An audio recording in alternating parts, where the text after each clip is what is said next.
خدا رپ فارسی پشت میکروفون.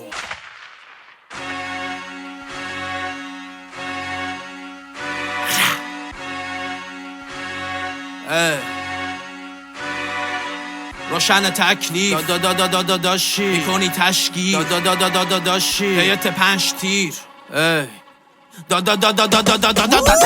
موزیک پلی کف محلمون لوری از طرف ما سگ پیت اومد یه موتوری نمیزنه تو جمعتون ورود پوری میگی کد شلوار میگیم لباس پلو خوری ما بهش محبت ها رو تله میبینیم یقه میگیریم با حرفامون خفه بمیرید میام پاسکاریتون بدون جبه شیرینی بزنم تخت سینت میخوابی رو تخت کلینیک جاوت کلون رو تنمون عطر تادینه تابوت بدخواهامون تخت ملامینه تراپی رپ فارسی نگام بالا به پایینه اما کینه اگه داری عکست رو اعلامیه میره الان شده ازم سبا سایدا تو با اینستا اومدی ما از زمان سایتا بودیم 5 تا من بود 0 سبا سایپا ما